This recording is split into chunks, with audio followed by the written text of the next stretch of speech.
Hello everybody and welcome back to Cooking with Mr. Estes. We've got the oven set to 380 degrees and in the oven we've got something cooking, but first let's make sure we've got our meat thermometer. As you can see, it's in the mid 60s, a nice temperate room, but inside the oven it's quite uncomfortably hot. Let's see what the temperature is inside of this chicken. It's going down. Going down. That's it's actually really cold. Okay, I don't think it's done yet. We'll catch up with that later. First though, tips for purchasing meat. Always purchase fresh meat and poultry products last. You want to minimize the amount of time it spends out of the refrigerated section and in your cart. Meat and poultry products should feel cold to the touch. Do not purchase products that feel warm, as this indicates that the product has not been stored at the proper temperature.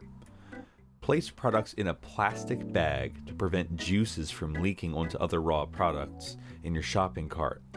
Shopping carts usually have like that shelf on the bottom, kind of like underneath the cart. That is a good place to keep meat because it can't drip on anything if it's on the bottom.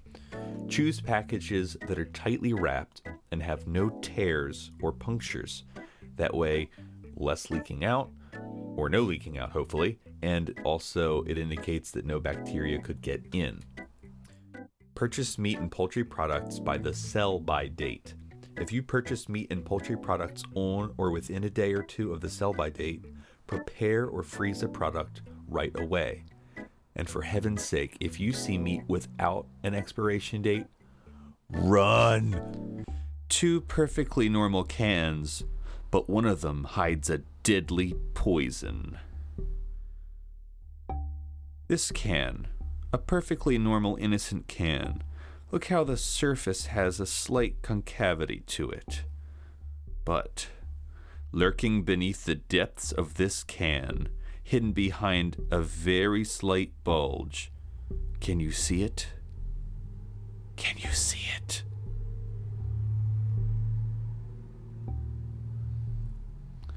But there is a clue on the outside. This one's good for another 2 years. However, this one, dug up from the very depths of the cabinet, that expired about a year ago.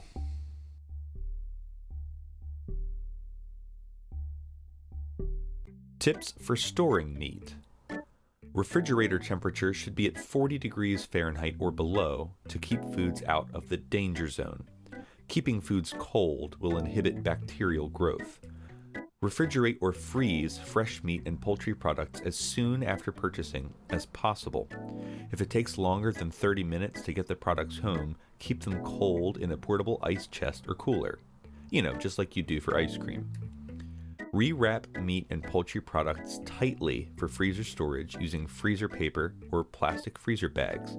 Product may be kept in original packaging if prepared within 1 week. When refrigerating meat and poultry products, place the package in the meat compartment or in the coldest part of the refrigerator. When refrigerated, place the meat poultry packages on a tray or inside a plastic storage container that ensure that juices do not leak onto other food items. The last thing you want is meat defrosting in your refrigerator and then it's like leaking junk and goo and ooze all over.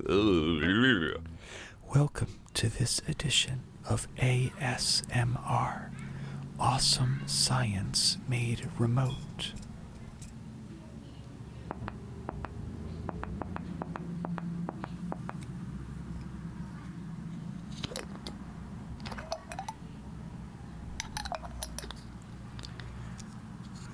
The pop-up button is a safety feature of bottles, as is the cellophane seal around the cap, so you know it's never been opened.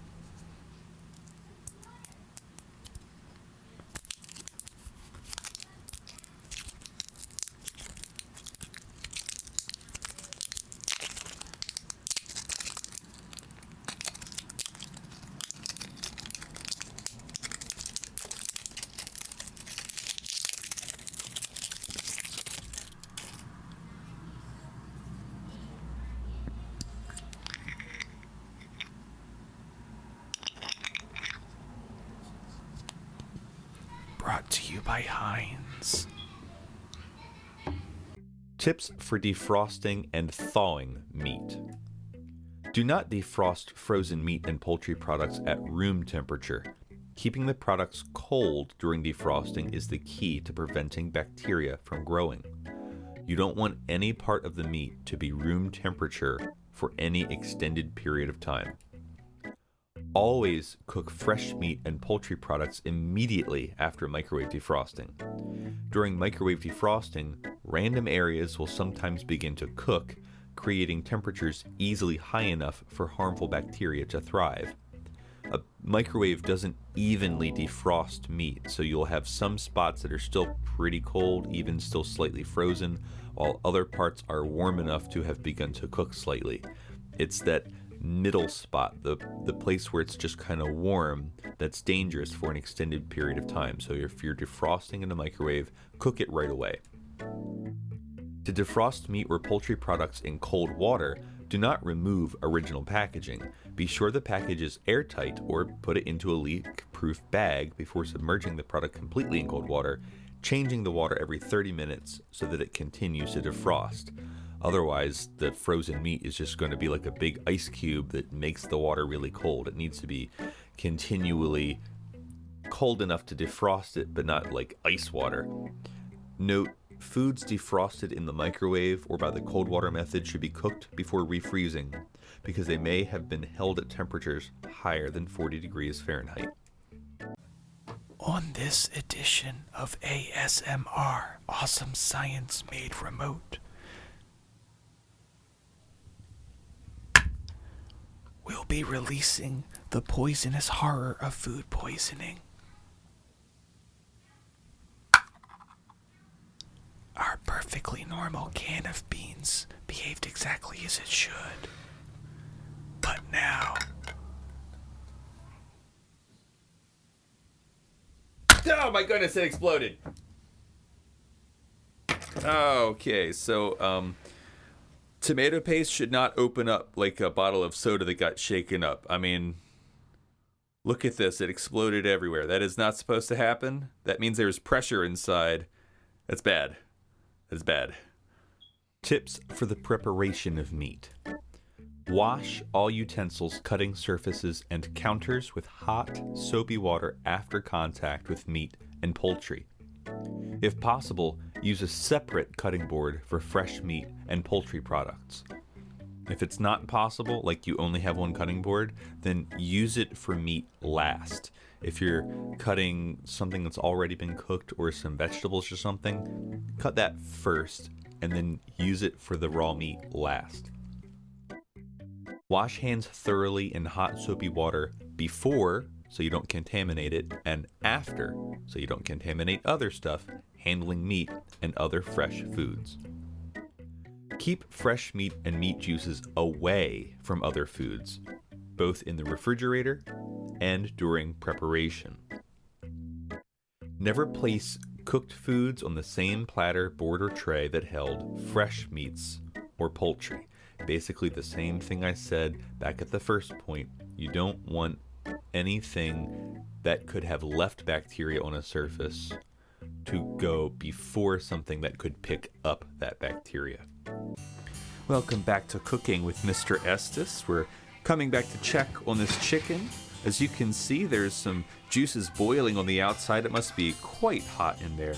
Remember that water boils at 212 degrees Fahrenheit, and this oven is set to 380. But inside that chicken, it's going to be about 122.9 degrees. Tips for cooking. Cook all meat and poultry products to the suggested internal temperature to eliminate any harmful bacteria that may be in the product. Use a thermometer to ensure that meats and poultry are cooked to their proper temperatures. If you're experienced with cooking, you may not need a thermometer because you're able to tell if it's reached the proper temperature by how it looks and how it feels. When grilling meat or poultry products, use separate plates to transport fresh and cooked products. Meat and poultry cooked in slow cooker will remain at a safe temperature as long as the cooker is operating. Direct heat from the crock pot, lengthy cooking, and steam created within the tightly covered container help to destroy bacteria and make the slow cooker a safe process for cooking foods. It is safe to cook frozen meat or poultry in the oven, on the stove, or grill without defrosting at first. The cooking time may be about 50% longer. Do not cook frozen meat or poultry products in a slow cooker. Again, the safety concern is you don't want meat to spend any extended time warm. It can be cold or it can be hot, and you can transition from cold to hot quite quickly, but if you do it slowly, it spends a lot of time in the middle being warm. Welcome back one final time to Cooking with Mr. Estes. This chicken has been in here for about an hour and a half, and we just need to get a final temperature on this.